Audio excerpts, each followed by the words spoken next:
Hello students, in today's session we are going to start not-for-profit concern organization. In the previous session we have seen the meaning introduction of the not-for-profit concern. It is an important chapter having a weightage of 12 marks in the final examination. In today's session, we are going to cover difference between the profit organization and not-for-profit organization. Second point, need for maintaining books of final accounts. Thirdly, difference between these two organizations.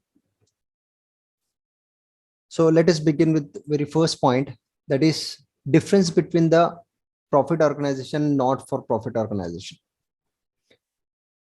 देखिए हमने पहले ये देखा कि not for profit concern का main objective है service provide करना, और वही बात यहाँ पर रिपीट की गई, the primary objective of any business that is profit concern, partnership business हो, जॉइंट स्टॉक कंपनी हो, सोल ट्रेडिंग कंसर्न कंपनी हो, सोल ट्रेडिंग ऑर्गेनाइजेशन हो, what ever business any person is starting, the main objective is profit earning.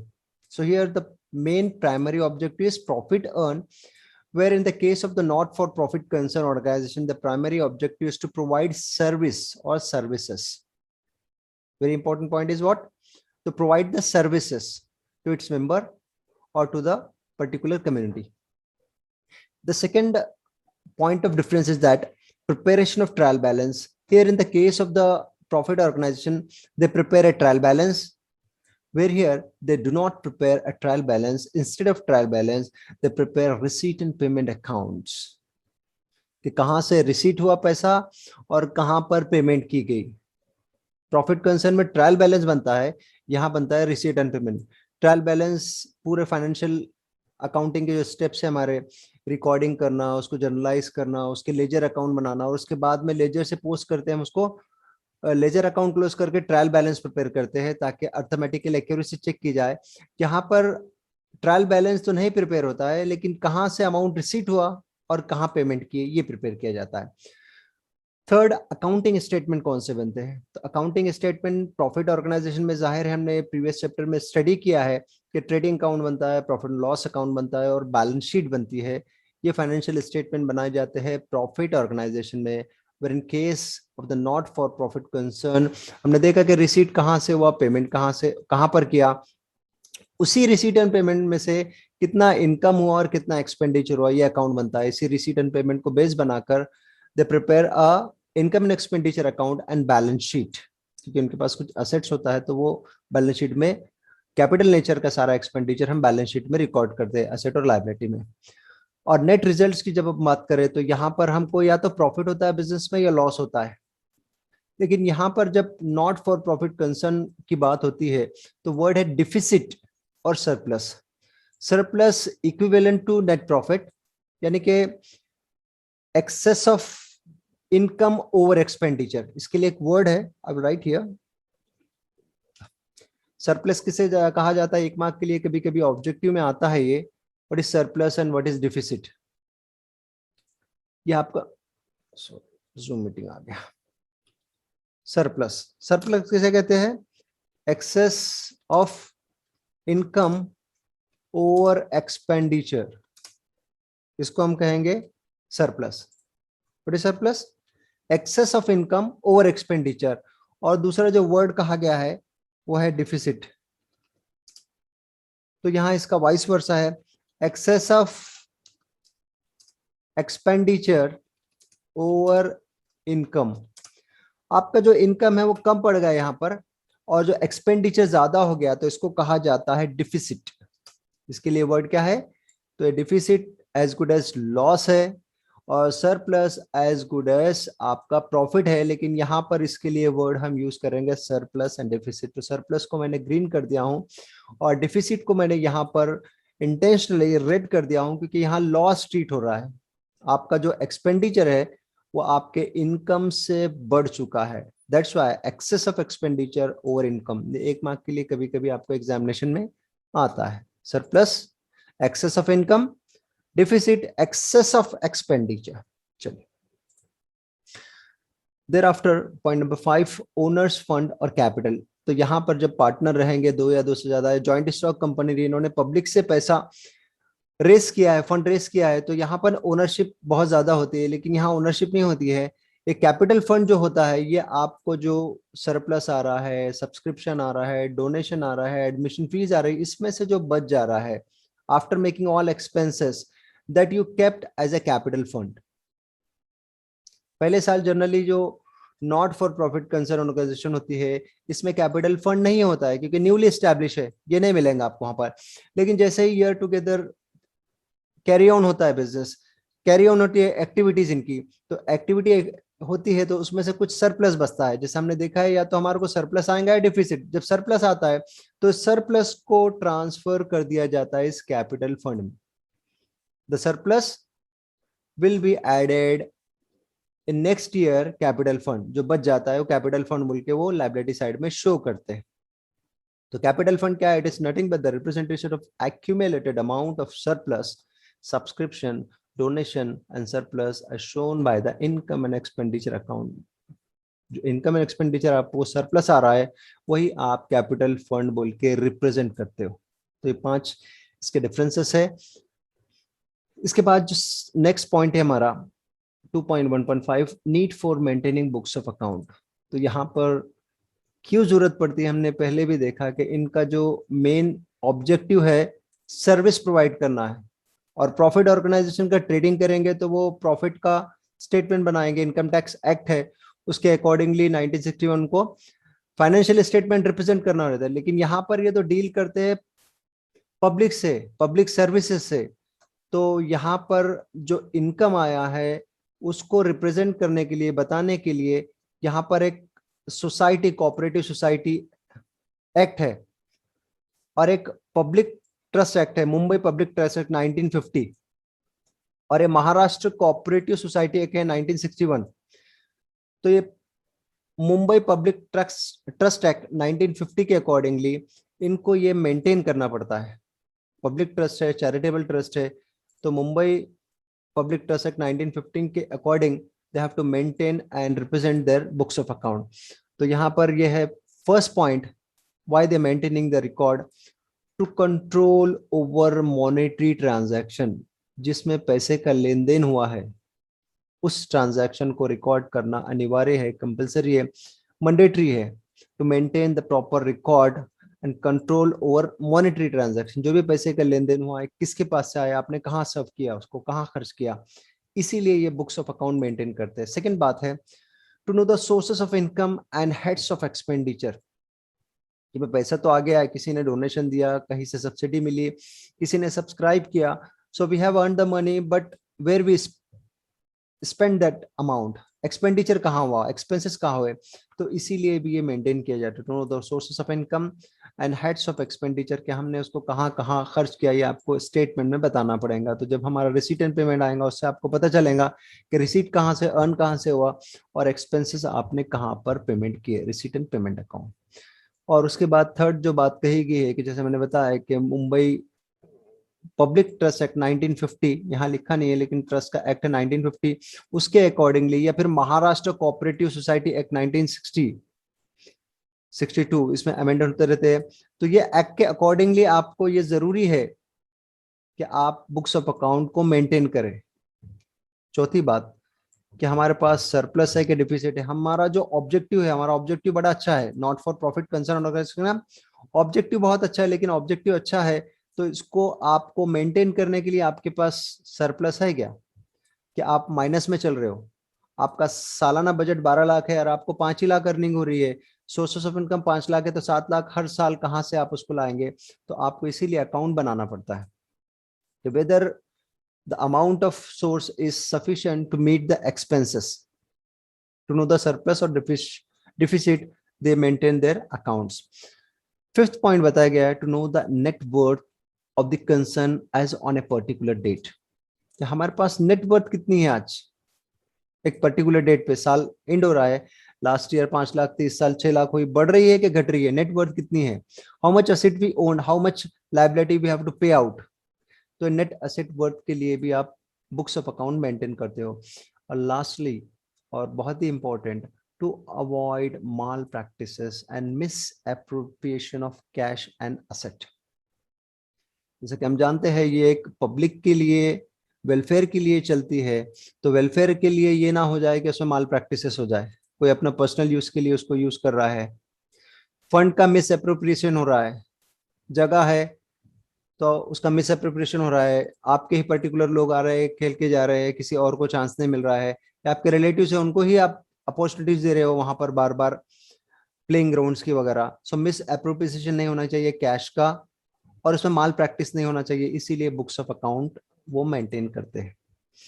तो आज का जो third point है हमारा नेक्स्ट पेज के ऊपर, meaning of receipt and payment.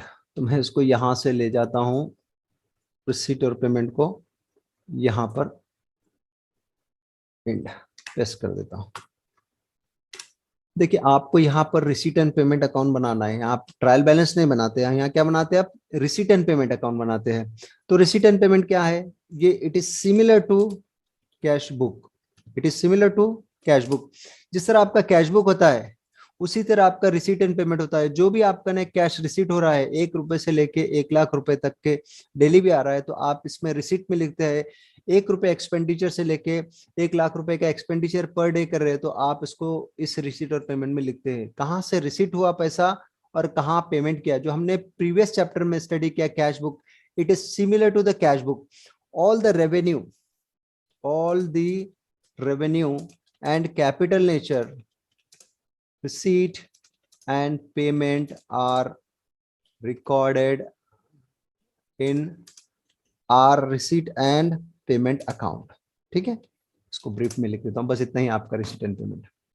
क्या आपका receipt payment, it is similar to the cash book. जो भी आपका रिसीट हो रहा है, तो हमने देखा है रिसीट क्या हो रहा है, आपका रिसीट हो रहा है, मान लीजिए कि डोनेशन है, आपका रिसीट है, आपको सब्सक्रिप्शन मिल रहा है, ये आपका रिसीट है, आपको सब्सिडी मिल रही है, गवर्नमेंट सब्सिडी, तो ये आपका रिसीट है।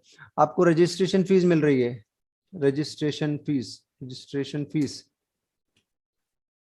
ये आपके सारे रिसीट है। मिसलिनियस है, कुछ आपका ओल्ड न्यूज़पेपर बेच रहे हैं आप, मिसलिनियस रिसीट है। तो जो भी आपका, ये आपका रिसीट है, और आप इस रिसीट को पेमेंट करते हैं। क्या करा आपने, एक ऑर्गेनाइज किया, क्या ऑर्गेनाइज किया आपने, एक इवेंट ऑर्गेनाइज किया, तो इवेंट ऑर्गेनाइज, इसमें आपका खर्चा हो रहा है। इसके बाद आप किसी को सैलरी पे कर रहे हो, salary paid, electricity bill paid,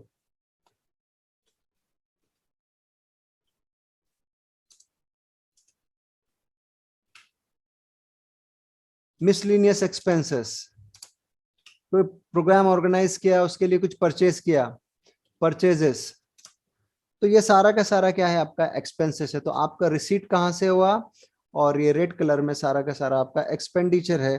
तो आप जो एक्सपेंसेस कर रहे हो वो सारा का सारा आप रिसीट और पेमेंट में रिकॉर्ड करते हो, that is a receipt and payment account in simple word. ठीक है, नेक्स्ट पॉइंट आते हैं बुक की तरफ।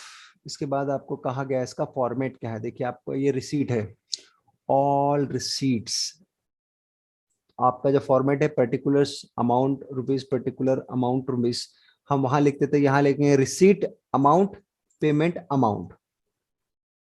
डेबिट साइड में जो भी आपको रिसीट हो रहा है, ऑल रिसीट्स कह रहा है, ऑल रिसीट जो भी आपको रिसीव हो रहा है। देखिए रेवेन्यू और कैपिटल, चाहे वो रेवेन्यू नेचर का हो, रिकरिंग नेचर का हो, बार बार जो आपके पास रिसीव आता है, हर महीने आता है, सब्सक्रिप्शन है, रजिस्ट्रेशन है, मिसलिनियस रिसीट आता है बार, तो वो आ गया। कैपिटल नेचर का है, लॉन्ग टर्म के लिए जो आता है वो रिसीट भी लेंगे आप। अब इसमें ये बात है कि इसमें प्रीवियस ईयर का भी रिसीव होता है, करंट ईयर का भी होता है, और आने वाले साल का भी रिसीट होता है। So receipt may be for the current year, past year और कमिंग नेक्स्ट ईयर। तो 3 साल का ये रिसीट रहेगा आपका, तो आप इसको डेबिट साइड पे रिकॉर्ड करोगे। ये आपका क्वेश्चन होता है बेसिकली यहाँ पर। और जो आपका पेमेंट साइड है, ऑल पेमेंट्स, रेवेन्यू नेचर और कैपिटल नेचर। रेवेन्यू नेचर बार बार जो मिसलिनियस खर्चे करते हो आप, मान लीजिए कि सैलरी पे कर रहे हैं, इलेक्ट्रिसिटी बिल पे कर रहे हैं, मोबाइल चार्ज कर रहे हैं, ऑफिस का, पर्सनल नहीं, तो ये आपका इलेक्ट्रिसिटी बिल है, ये रेवेन्यू है। कैपिटल नेचर में आपने फर्नीचर परचेस किया, कंप्यूटर परचेस किया, जो लॉन्ग टर्म के लिए होता है, फर्नीचर परचेस किया, टेबल परचेस किया, ये आपका कैपिटल एक्सपेंडिचर पेमेंट है। तो ये प्रीवियस ईयर का भी हो सकता है, करंट ईयर का भी हो सकता है, नेक्स्ट ईयर का भी हो सकता है। तो ये आपका फॉर्मेट है रिसीट एंड पेमेंट अकाउंट का। ओके, ना फीचर्स। अब देखिए यहाँ आपको फीचर्स पे हम इसको एंड कर लेंगे। ये बहुत इंपॉर्टेंट है आपकी लर्निंग के लिए कि आप ये बेस क्लियर कर ले यहाँ पर। तो देखिए आपका जो फीचर्स है, सबसे पहला फीचर जो बताया, receipt and payment account is a real account. तो हमने देखा था जब 11 में स्टडी कर रहे थे आप लोग, तो personal account, real account, nominal का, पर्सनल रियल नॉमिनल, PRN में पढ़ाता हूं हमेशा, PRN पर्सनल रियल नॉमिनल। तो रियल में क्या क्या आ जाएगा आपका asset, it related with that. Receipt and payment account is similar to cash book. हमने देखा कि कैसे ये कैश बुक के similar summary of cash and bank transaction यहाँ आ जाती है। It include all types of receipt, revenue और कैपिटल। तो जो भी आता है पैसा 1 रुपए से लेके 1 लाख रुपए तक, वो आप यहाँ रिकॉर्ड करते हो। It record all receipt and payments made during a particular period, that is the current year, previous year, next year, that we have understood. तो यहाँ पर रिसीट करंट ईयर के लिए भी हो सकता है, प्रीवियस ईयर के भी हो सकता है, नेक्स्ट ईयर के लिए भी हो सकता है। यानी कि मान लीजिए कि कोई आपका मेंबर है, आपको 2 साल की फीस एट अ टाइम दे रहा है, करंट ईयर नेक्स्ट ईयर, तो आपका यहाँ पर रिसीट करंट ईयर के लिए भी होगा, नेक्स्ट ईयर के लिए भी होगा। किसी मेंबर ने लास्ट ईयर किसी वजह से नहीं पे किया था, तो अब वो करंट ईयर में प्रीवियस ईयर की पे कर रहा है, he is paying the current year as well as the previous year। तो इस तरह से इसमें करंट ईयर और प्रीवियस ईयर के लिए भी आपका रिसीट आते रहता है। So we have to consider this and give the treatment. तो जब हम प्रैक्टिस करेंगे इसकी प्रॉब्लम सॉल्यूशन की, तब आपको समझ में आएगा कि हमको करंट ईयर का कंसीडर करना है और प्रीवियस ईयर नेक्स्ट ईयर को क्या ट्रीटमेंट देना है। इसके लिए एक ट्रीटमेंट होता है, माइनस करना है या प्लस करना है। ठीक है, इसके बाद बताया गया है कि income receivable and amount payable are not recorded in this account. Income receivable जो आना है वो भी नहीं रिकॉर्ड करते, and amount payable are not recorded. किसी को पे करना है आउटस्टैंडिंग, तो वो भी नहीं रिकॉर्ड किया जाता। जो आ गया, कैश हुआ और कैश पेमेंट हुआ या रिसीव हुआ, वो रिकॉर्ड करते हैं। आना है या देना है will not be recorded here, understood, remember it. This account is based to prepare the final account of not for profit concern. तो जो आपका रिसीट एंड पेमेंट अकाउंट जो बताया जा रहा है, ये आपका बेस्ड है। जैसा वहां ट्रायल बैलेंस आपका क्वेश्चन था, तो आपका रिसीट एंड पेमेंट क्वेश्चन है, it is similar to the cash book. Receipt आएगा, आपको रिकॉर्ड करना है, पेमेंट आया आपको रिकॉर्ड करना है। तो ये बेस है आपका क्वेश्चन है, it will be given you in the examination, and on the basis of this you have to prepare the other statement, that is the income and expenditure account and balance sheet of the not for profit concern. This account shows opening and closing balances of cash and bank or overdraft. तो यहाँ 2 balances दिए जाते हैं, एक opening होता है और closing होता है। तो हमको क्लोजिंग बैलेंसेस को कंसीडर करना है और ओपनिंग बैलेंसेस को इग्नोर करना है। Remember student, while considering this receipt and payment account, we have a opening balance that we have to ignore. Given the debit side, we have to consider the closing balances of this receipt and payment account. यही आप record करोगे, opening balances को आप ignore कर दोगे, इसको कहीं पर भी मेंशन नहीं करना है, छोड़ देना है इसको। अब ये टाइप्स ऑफ रिसीट बताया गया आपको, एक है कैपिटल रिसीट। कैपिटल रिसीट में जो नॉन रिकरिंग नेचर की होती है, इसको कहा जाता है कैपिटल रिसीट। जैसे कि डोनेशन फॉर बिल्डिंग, तो आप क्या करेंगे, आप तो इसमें से सिर्फ बिल्डिंग बनाएंगे, डोनेशन फॉर बिल्डिंग। तो ये आप जब तक बिल्डिंग नहीं बनाए थे, that will be considered as capital receipt. तो बिल्डिंग बनाया, एक्सपेंसेस हो गया, लेकिन जब तक क्या है वो कैपिटल रिसीट है आपकी। उसी तरह सेकंड है revenue receipt. All such receipts which are recurring in nature and represent regular flow of income of a concern are known as revenue receipt. तो आप जो बार बार रिसिप्ट होती है, आपको रेंट मिला, आपको रिसीट की बात कर रहे हैं, रेंट पे भी होता है, तो रिसीट की बात कर रहे हैं। तो रेंट रिसीव हुआ, आपको लॉकर रेंट रिसीव हुआ, आपका ग्राउंड था, हॉल था, वो आपने रेंट पर दिया, उससे आपको इनकम हुई। आपने कहीं इन्वेस्ट कर रखा था, वहां से इंटरेस्ट रिसीव हुआ। So all this is revenue receipt, जो बार बार होता है, रीअकर होता है, that is called the revenue. जो वन टाइम इन ईयर होता है, लॉन्ग टर्म के लिए होता है, उसको कहा जाता है कैपिटल। जैसे यहाँ बताया बिल्डिंग का एग्जाम्पल, और यहाँ बताया गया है इंटरेस्ट और लॉकर रेंट। तो ये आपको रिसीट 2 टाइप की बताई गई है, एक है revenue, income and expenditure account में जाएगा यहाँ से, और अगर कैपिटल नेचर की है तो बैलेंस शीट में चला जाएगा। Remember, we have 2 types of receipt, revenue receipt which are given in the receipt and payment will be recorded on the income and expenditure account. Receipt है, इनकम आएगा, और वही रेवेन्यू नेचर का payment है तो एक्सपेंसेस में चला जाएगा. सिमिलर वे कैपिटल नेचर का है तो बैलेंस शीट में जाएगा, कैपिटल नेचर का है तो बैलेंस शीट में जाएगा. So here is a given example that we'll consider in the next session. So I will stop here. Study at home. Read the chapter. Thank you very much.